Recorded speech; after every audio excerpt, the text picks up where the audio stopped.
Welcome back to the Religious Treehouse and welcome to Movie March, where we're watching movies all through March. And you're going to want to stick around for this one because I'm not pleased. How are you today, Matthew? I am doing good. I wouldn't say I was pleased, but I wasn't like displeased either. Um, but no, I'm doing good. We've had guests over and that's over now, so like I have freedom again. At the time of this recording, Purim is ending and I made Hamantaschen, which I think is so fun and they were so tasty. Um, and now it's holy, so like we're doing all the holidays of all the religions right now. How are you doing? I'm doing okay. Torpil tried to kill herself by eating raisins, Mm, but I got her into the vet like 20 minutes after I found her with them and immediately induced vomiting. So everything's looking good, but positive yeah, vibes are always appreciated. positive vibes for sure. For sure, but we watched Nacho Libre this week, a Jack Black movie. And, when I think of Jack Black, I think of School of Rock. And what a Mm. masterpiece that is. You're tacky and I hate you. I was hoping to come away with a similar line to say today, but I've just blocked the movie out since watching it last night. Yeah, it's Jack Black for sure. I think I saw this when I was a kid. Um, but like I have no recollection of it. I don't even know why this was my idea. I'm sorry. This was my idea to watch this one. It just like overcame me and was like Nacho Libre. We'll watch that. That has to do with like Catholicism. Um, I didn't realize you so hated A Week Away that much that you had to just counteract. And you were like, Una reverse, Jodie. listen, I think this was just as cheesy as a week away, though somehow slightly better writing. Somehow, Oh no, so I must say, I think this had the bones to be a great movie. The toilet humor mm, detracted so much for me. yeah, And that's just a personal preference. So mm,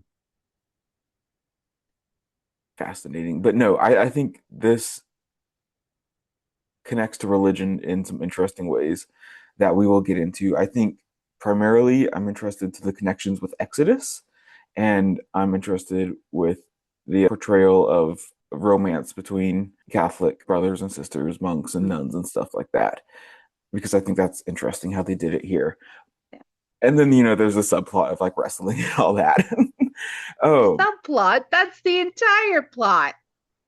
yeah, but I watch movies wrong and we're here for the religious conversation and like there's some wrestling happening in the background. Some people would say that like wrestling is like the bones of the movie or something. I don't know. I But would say that. to me the presentation of Catholicism was what I cared about. That's what you were looking at. And I noticed it too. I just so many oily bodies and I was like, "Oh, this is equally as gay as the last movie." Fantastic. Yeah, no, I suppose so. Just in a different way though. Yeah. A very, very different way. Yeah. But yeah, what do you want to start with? What are your I main mean, takeaways? I my main takeaways, do we want to start with the wrestling of it all or the Catholicism of it all?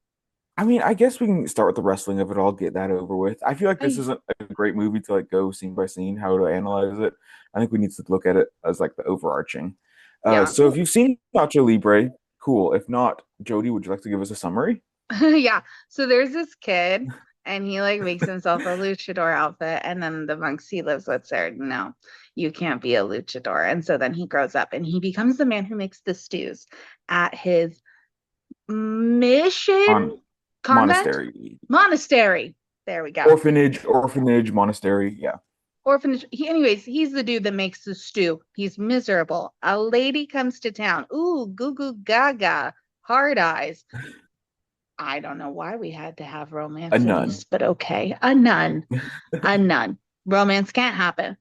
He is very frustrated because he kind of wants the fame that he sees the luchadors have, but at the same time, he wants to do better for the children of this orphanage. And so he's kind of torn between these two worlds, and you watch his journey and you interact with a man who doesn't believe in God, but believes in science, who becomes his partner in this. And then we also deal with like mysticism of some kind, with him climbing to get the eagle egg. Hmm. And he becomes not a better wrestler, but somehow ends up fighting the best wrestler. Like he really, his skills do not get any better until the final wrestling match where he looks over and he sees his lady nun and the children of the orphanage, and he realizes what he's fighting for, which is the Lord and the children. And then he becomes an amazing wrestler. Mm. And yeah, that's about it. Yeah, I think that's a good starting point. That's enough. That's enough info for this conversation to proceed. Yeah, I really feel like if there had been more focus on the whole idea of using God-given talents to kind of elevate the community around you, that Mhm. I could have gotten on board with this. Less toilet humor. I'm gonna keep harping on that the entire episode. Guys, there was poop. It was unpleasant. I had to sit there and go pudding mix, pudding mix, pudding mix. And that was during the training sequence. Yeah. No, didn't like But yeah, that. so let's get into the wrestling of it all, and then we can get Okay. into like the more exciting things that we're actually here for. Yes. Um, what were your thoughts on the wrestling? Loved it. I thought it was so much fun. Honestly, the wrestling was my favorite part. And Connor was like, I think they used actual luchadors. And I was like, I should Google that. I forgot to, I but I know, would guess so. I know that the main antagonist, Ramses, Mm, he was an actual wrestler, mm. and so like they did use actual wrestlers. And I know like during filming, like for like promotional things, Jack Black like wrestled with some people and then like got injured and stuff, yada yada yada. But I do think that was good. Like Mm. I think that this was so over the top and kind of making fun of wrestling in a way that it also was kind of appreciating wrestling. Yes. Like it was over the top and it was almost making a mockery of it while also kind of celebrating it at the same time. Yes. So I did appreciate that. Like it wasn't my humor, but like I can get why people would enjoy it and think that it was funny and enjoyable and like all the wrestling of it. Do you agree? I can agree with that. You're nicer than me. So, like, I get why you like this movie, but also we're not seeing any movies together ever. Right. So that's okay. Yeah, and that's about it for my thoughts on the wrestling. I just thought it should be addressed, seeing it's Nacho Libre. Yeah. And I think on top of that, like the luchador, that type of wrestling is a very specific, like Mexican Yes. form of entertainment and sport. And like they did use a lot of Mexican actors. But Jack Black, he's white, isn't he? Is he? They got the hey, I started the movie, I was like, wait a damn minute, Yeah. cultural sensitivity, and then Cultural they were like, sensitivity alert. he was they were saying his mother was a Lutheran missionary Hmm. from Scandinavia, and I was like, okay, I believe that. I believe he's a no sabo kid. Oh, I didn't pay attention for that. Yeah, and that was the thing. His mother was a Lutheran missionary from Hmm. Scandinavia. His father was a deacon from Oaxaca, and they Okay. tried to convert each other. Instead, they got married and then they died. Okay. Yeah, I can get behind that then. Yeah, that's what he I told didn't love his lady. right, right. I didn't love his accent though. Well, no, obviously not, but it was a different time. It was Nickelodeon. Yeah, no, this And felt very 2006. Like this was yeah, very mid 2000s. maybe I just kept having flashbacks to like not being allowed to watch this movie and being teased for it. Were you And were you not allowed to watch this?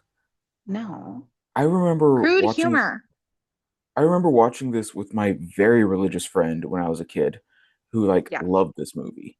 So that's weird to me because like I know like the religiousness of all our families and I would thought that family's religiousness is more than yours, so that you guys weren't allowed to watch this is kind of interesting to me. Maybe not allowed, but like it was, You were dissuaded. It was something that you're like, oh, should you really watch that? yeah. Because Also, like, Jack Black. I think it does have like solid what people would consider solid Christian themes. Mhm. Like it presents an overall good message, I'd argue, that a lot of Christians would probably get behind. But like it does it using the occasional crude humor and stuff like that. Like it's rated PG. It's not like PG-13 even. No, but naked men, Oh, half naked men, yeah. half naked men at just, I don't know. I can't explain it. All I can say is that was my first time watching it. Mhm. Probably won't be my last. Connor enjoys the movie. Yeah, no, this does very much seem like Connor's area of humor. Yeah. Like this felt very Napoleon Dynamite to me. And I think it's the same director. Like I Mm. think the same director did this as Napoleon Dynamite, which also not my area of humor. But See, and I love Napoleon Dynamite. do you really? I do. Interesting. I don't know what it is. I got a weird brain. I'm also just in a weird place. Torpil tried to kill herself. Sure, So sure. I'm having a hard time laughing. Right. Um, but there were some really good parts. Can I say my favorite character was the motorized vehicle he had? Yeah, say more. Like it added so much to me. I'm like, what was it? A lawnmower?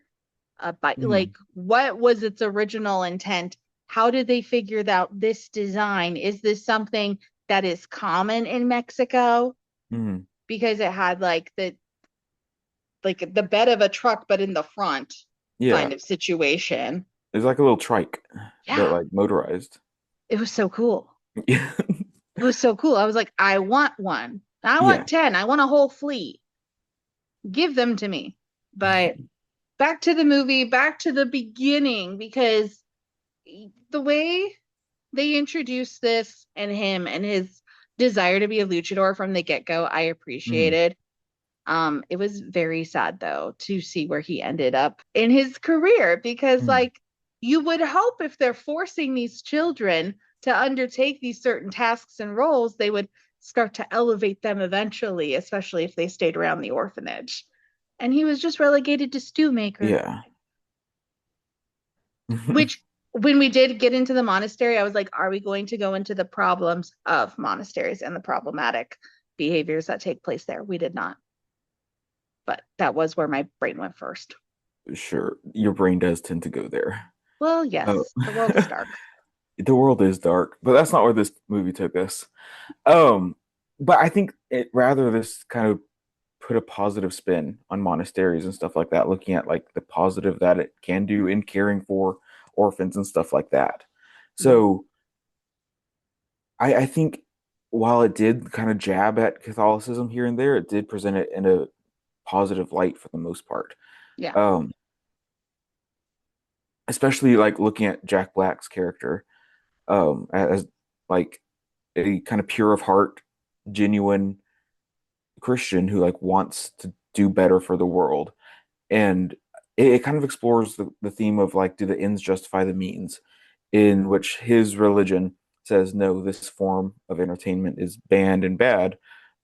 But if he does it, he can feed the children. And Mhm. then, as we learn at the end, if he does it, he can buy them a bus so they can, not just like survive on food, but like enjoy life and like thrive a bit. So Go on field trips. go on field trips, which like is a noble cause. Like this was very much rooted in, hey, let's do good things to like people who need help. And so like I appreciated that. Like that was a really good basic message that whether you're religious or not can get behind. Mhm. Unless you're his friend. What was his name? Steven?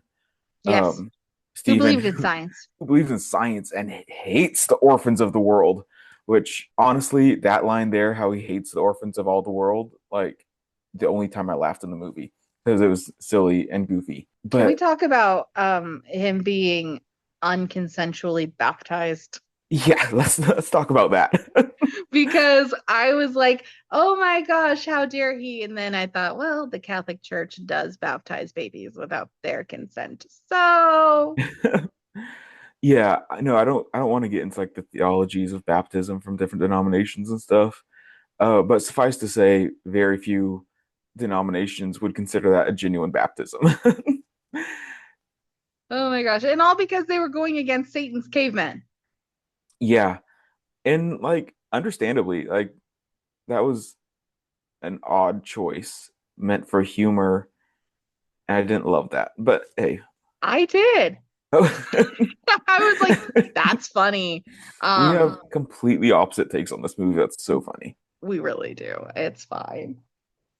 So yeah, but I did enjoy having Steven there for like the whole I believe in science thing. But Mm, then he's the one who suggests going to a gypsy yeah, to get an eagle egg, and if he climbs to the top, he can drink the yolk and then get eagle powers. yeah. Well, he presented a good opposition to Nacho Libre because he was this character that kind of stood for everything that Nacho didn't, Mm. in that he was a thief. He was stealing from the orphanage, and then he believed in science, not religion or God. And then he like at the very end he kind of has his conversion moment where he prayed before the final fight. And I thought, and yeah, he recommends the mystical eagle guy, which I didn't recognize as like maybe he doesn't believe in science. But he presented a good foil for Jack Black and the opposition that he's facing. Yeah, it just felt a little contradictory to who they'd established his character to be. Hmm. Like you would think he would have offered up like energy drinks or protein supplements. Mr. I believe in science. So, Yeah, but it's okay. but still, it's okay. That didn't upset me too much. Yeah, Um, no, that was fine. I mean, cute costumes. Cute I, costumes. yeah, I like the costumes. Well, I specifically liked the handiness of the things they found to make the costumes. Well, sure, but I wouldn't call them cute. I didn't look at like I think the costuming was well done, but Yeah, I wouldn't call it cute. I call anything well done cute. Okay. Now, I, at the very end of the movie, his new friar Cossack that was all light blue, I would call that cute. But like the rest of the movie, I would call it functional. yeah, yeah, I Yeah. see that. I understand. I could be using the wrong word. Yeah, it's all Then right. No, again, I watched this movie and was like, this is not displeasing to the eyes because there were parts that were very displeasing to the eyes. sure, sure. So But the costuming was cute. costuming was cute, I guess. I don't know. It was fun. It was because I think for a kids movie, it has to be like kind of whimsical. Yeah. And there was whimsy in it, like the bedazzled cape and the Yeah. contrast of that deep red with the light sky blue. Hmm. No, I Mhm. think whimsical is a good word to Better. describe what Okay. we're seeing there. 'Twas Yeah. whimsical. There we go. But there we go. We can agree that it was whimsical It was whimsical. for sure. Yes. Yeah. I Um, another costuming choice though. Why was the nun's out habit tailored? You know, did you notice that when she first no. walked in, Mhm. how tailored it was to her body? Sure. Well, we have to like present her as attractive. We Like don't have to. you Why can't are have we an objectifying unattractive. a nun? Okay, well, let's get into it because this is my problem with so many movies that portray Catholicism, Mm, especially priests and nuns and monks and people like that, because like they take the vow of celibacy, which is mentioned in the movie, and this is a big point of contention in Catholicism now, even. But rarely do we see a movie present these characters in a way that accepts their vow of celibacy as something that is good or acceptable. And I think that maybe Conclave. I think no, not even Conclave, because all of them had not all of them, but a lot of them had like children out of wedlock and stuff. Um, so I think it's very rare for movies to depict these. supposedly celibate Catholic characters as embracing that vow. And I think to to look at Not even this, The Sound of Music, man. right, but to think of this through like queer studies, Mm. in that this form of celibacy, this sexual orientation, if you will, isn't to be celebrated, but rather something to be mocked and looked away from, I think does a disservice to it. So it always bugs me when it's impossible to look at this asexual lifestyle and see that as something acceptable or possible. I hear you. I understand you. I do think there is a section of individuals who do take that vow of celibacy who do very Yeah. bad things. And it is then, I don't want to say satire, Hmm. but like it's kind of addressed in these movies because Yeah. there are these people who don't adhere to that. But then there's also the conversation about the obsession with sexuality within the church and how the Right. vow of celibacy itself is a form of hypersexuality. Yeah, it's fetishized, it seems Yeah. like, especially by like non-Catholics that look on Yeah. to Catholicism and see, oh, that is this sacred no-no that we can't touch. But Yeah. like, what if we did play Yeah. around with it? And I don't like that the fetishization of that in film. Yeah. Or like I yeah. So that's my big problem with that. And on the other hand, what I do Mm-hmm. think they did well is at the end of the movie, Mm-hmm. where after Jack Black goes into exile and then gets the money for the orphanage, and they go on vacation, not vacation, they go on a field trip, and it's only the the nun. What's her name? Why can't I think of her name? Sister Encarnacion. Incarnation. After she and him, or after she goes to his wrestling match and supports him, they aren't depicted going back to the orphanage. It's only depicted him and her together. Mm-hmm. And it appears that they are keeping their vows of celibacy, which I did appreciate. They did do that well. But also, they are still exiled from the church. They're still exiled from the orphanage. They do not seem to have that connection with the orphanage anymore. And they are entering into this form of relationship that I think a queer relationship of sort, where they are acting as these mother and father figures to these orphans, Mm-hmm. but without engaging in the stereotypical sexual acts that would come with that. Yeah. So I think that is presenting a kind of chosen family of sorts that isn't stereotypical to the family narratives that we often get. And it presents that in a positive and good way. Yeah. Okay. I see that. I didn't really quite understand that they were now disconnected from the church. Mm, I took her being in her habit and him being in his, what was his outfit called? the Cossack. Cossack. To mean they were probably still apart, but yeah. I mean, we never got like any indication that he was reaccepted in. Yeah. So I took it, and like the fact that there were no other members of the church with him, I took that to mean that they were still separate. He was still in his exile. Well, because here's my thing. Why would he have the children in his possession if he wasn't good with the church? Sure. And I think like if we can look at it logically through that, like there's problems with it. Yeah. But I think you can also ask the question, why would the church take him back after they just kicked him out for doing this exact thing? Money. They love money. The salads. Okay. I cried when he got to feed those children fresh vegetables. Hmm. But like that alone, like they needed money and he won. I mean, let's be honest. I think a lot of churches would accept someone back for the right amount. Sure. But I think if we look at this through a more generous lens and not just looking at this through, oh, the church wants money, I think I can come to a better conclusion, at least through my interpretation, through Yeah. my desires or whatever you want, that this is a form of chosen family that it creates. Yeah. And like it does a good thing there. for another form of representation.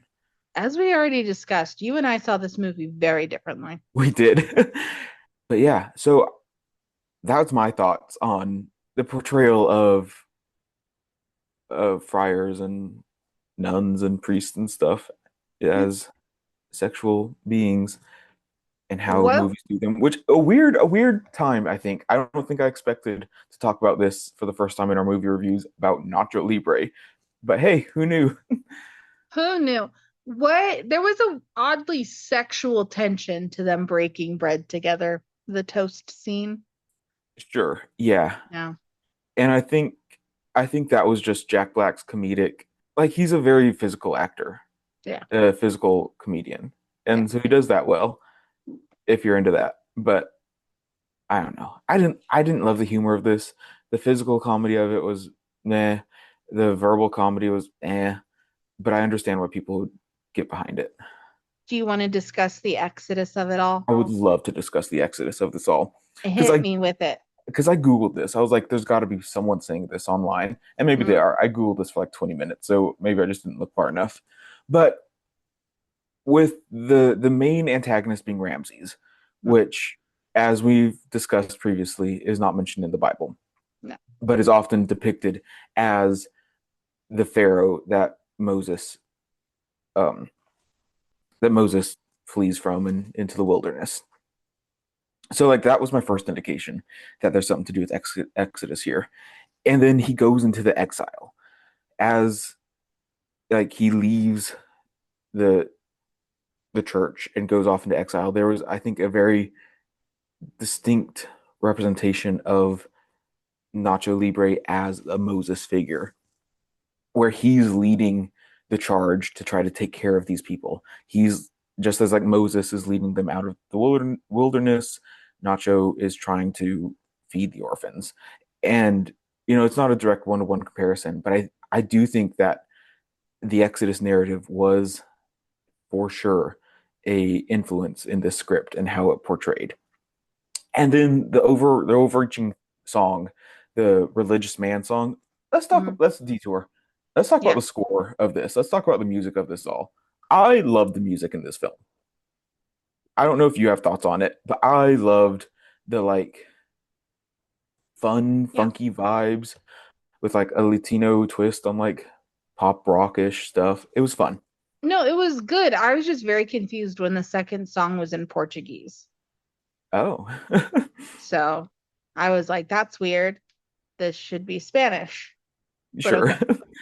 But But that was my only bad comment on it. I thought it was great the rest of the time. yeah. But the song that opened the movie and I think closed it as well, the song Religious Man, Mm, repeatedly says, I am a religious man. And I can't help but think that that is an intentional reference to the Exodus, mm, where, Moses gets God's name and I am what I am who I am, however you want to translate that. yeah. But I think that this movie was both an intentional recreation of, I think there was a past movie, a French film that this was mostly based on, and then also some like real life influences. But I think the Exodus narrative plays an important role in this movie, Mm, and I want to rewatch it. I don't want to rewatch it again, but if I were to rewatch it again, I think paying attention to how it correlates to the Exodus narrative, I think can tell us a lot about what this story is trying to get across to us. mm. I Yeah. don't know if you picked up on that at all or if you No, agree, I did. but I I mean, agree. like, even the idea of liberation, like, Mm, liberation is arguably the central message of Exodus, and his name is Nacho Libre. yeah.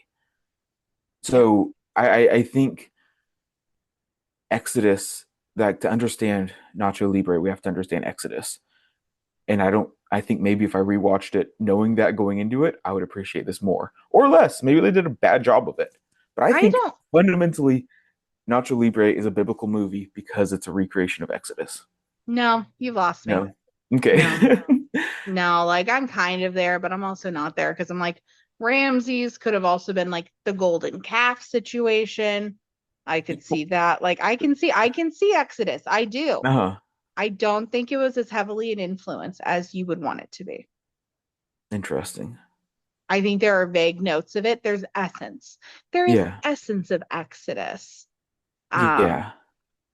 but I'm not sure how much of it is in there. I think there's a heft. I think Okay. there's a big heft of Okay. Exodus in here. I'm gonna tell you this. In a year, we Uh-oh. can watch this again and you can take a deep dive into it, but I'm gonna need a year to get into a mind space to get to that poop scene again. But Oh, okay, but like in Ezekiel, we have smearing poop on their face, or is it Ezekiel? No, Ezekiel we eat poop. Um, oh, in um Micah. Micah? Oh my goodness. I'm do drawing a you blank know? here. I don't know. It's You don't either know. Ezekiel or Somewhere. Micah. Somewhere One in of the the Bible, someone's smearing poop on their face. they smear poop on their face as like and it's supposed to be like this revolting, wretched scene. We're like, what are you doing? Yeah. So again, very biblical movie, in my opinion. Yeah, sure. Yeah, I guess. I did not feel Jesus. I didn't feel God in this Chili's tonight. Sure. No, I'm probably just being too critical. Like I said, I've been stressed and I just think I took it out on Jack Black. Yeah. And for that, I do apologize because he Mhm. is one of the most attractive men alive. Sure. Um, and that's just the way the world works. Mm, That's the way the maybe that's cookie why you crumbles. see the outfits as cute. I think so. And because he's so charming. Like even when he's Yeah. sang that dumb song that he wrote for the nun Hmm. and it made no sense whatsoever, I was like, smash. And that's fine. That says something about my psyche. This this movie was fun. Yeah, there's biblical elements to it. There are some things that I'm like kind of questioning. Like there was that statue in the beginning, um, Oh, the skinny one. I'll have to take a screenshot of it and send it to you. okay. Oh, why couldn't he take the burning of his Cossack as a Mm, sign to not wrestle? that's a great question. You know? Um, yeah, I don't know. Why do we have to have a burning bush? Why was a burning bush a sign of positivity and good things that God is there? No, And here that's I me. am just giving you more Exodus ammo. No, I don't think that was an intentional connection, but I'll use it if I need to convince you of this. Yeah. Um, no, I think I had this is completely off topic, Mhm. but when I watched that scene, I remembered how much they drilled into us when we were kids that if you catch on fire, you stop, drop, and roll, and how little that has played a role in my life. Like, I realized I haven't been told to stop, drop, and roll in years, but also like I was under the impression that I would be stop, dropping, and rolling all the time in my adult life. And in that same line of questioning, why did I think quicksand would be more prevalent than it is? Yeah, no, it's there. Apparently, it's something that we have to be concerned about. Yeah. But no, it's a good reminder to stop, drop, and roll. This is your regular safety reminder from the religious treehouse that if you catch on fire, stop, drop, and roll. Yeah. But no, I I go ahead. I was gonna say I was so mad when he forgot to get food for the children's breakfast. Mm. I kept getting mad during this entire movie. I was like, feed these kids. Yeah, Chancho was amazing. The little yeah. boy. The little boy was great, and then the other little boy that was so sad the entire time. Great acting. Moises Arias Is that from their Hannah name? Montana and Oh, Fallout. okay, cool. Good for him. Doesn't age. It doesn't age. He He remains doesn't the eight-year age, old boy the whole man. time. He looks like, and I hate to say that. Ugh, Let's see. okay. I'm looking through my notes. I'm still laughing at the baptism without consent. Yeah. Oh, he kept picking and choosing like what he wanted to follow, by the way. Like he kept lying Mhm. and then would like lecture Stephen for what Stephen was doing. And I'm like, lying is a sin, Ignacio. And I did pick up on that because they were so focused on like what is right and what is wrong when talking to the kids about wrestling, and Mm. then like Jack Black immediately starts lying, and we're like, that's something that's like drilled in from the church. Don't lie, don't lie. But again, it goes into the thing I brought up at the beginning of did the ends justify the means?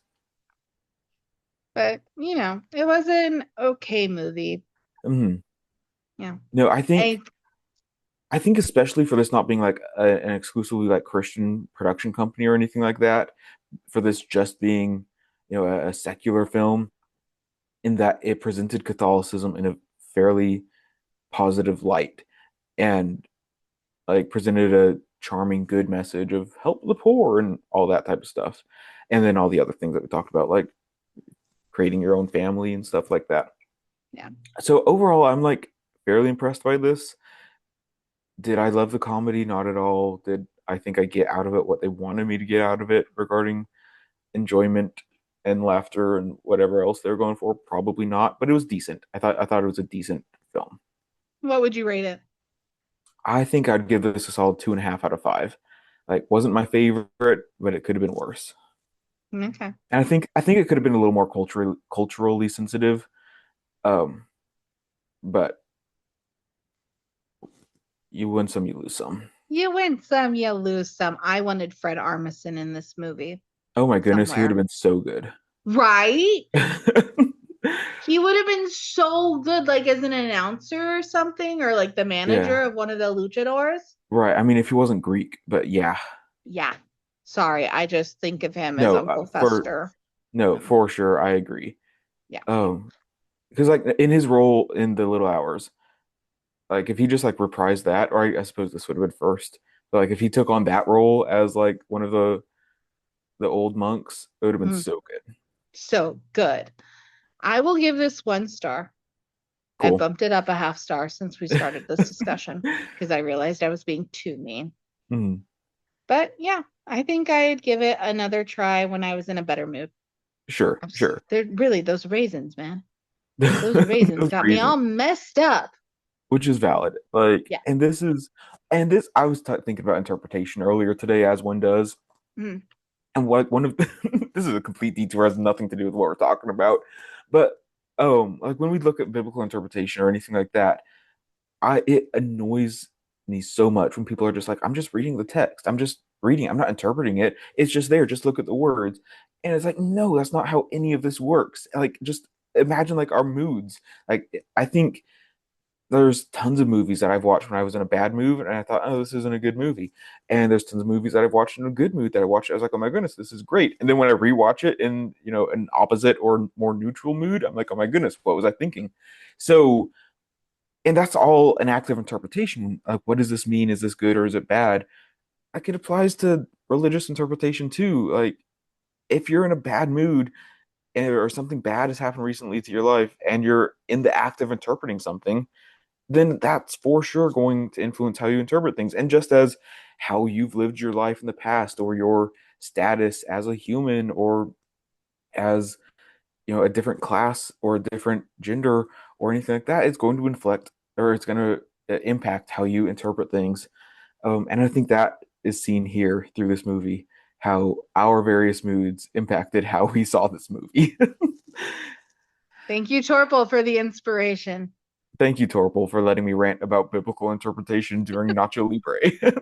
Is this a religious movie or merely a movie that depicts religion?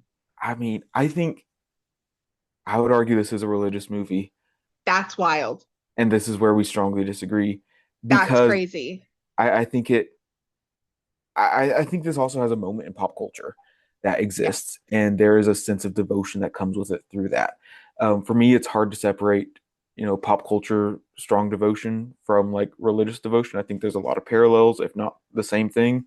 Mhm. So I think because of that, there is a sense of religiousness that comes with it, and I think if we pay attention to this movie more so than it deserves to be paid attention to, as I've talked about, I think that also kind of invites a religious devotion more so than it just being like, hey, Catholicism is a backdrop here. Yeah. Yeah. That's crazy. That's wild. Yeah, Okay. Any more thoughts? I think I'm good. I think this was a fun conversation, and I talked way more than I thought I would about this movie, Hey, especially for it only being 2.5 stars. that's fine. That's fine. Next week, We will Mhm. have another movie, but until then, you want to check us out. We're on YouTube, Spotify, Apple Podcast, Amazon Music, Facebook, TikTok, Instagram, Blue Sky, and you can email us at theriligioustreehouse@gmail.com. Spring is coming. Start spring cleaning. I don't Oh, know. okay. Is that our advice for this episode? Guys, start spring And cleaning. watch Nacho Libre in the background. Maybe you can take it or Maybe. leave it. Well, at least then your eyes won't be on the screen during the poop scene Sure, sure. or the egg yolk. Have a Yeah, that great was day. gross. Bye. Bye.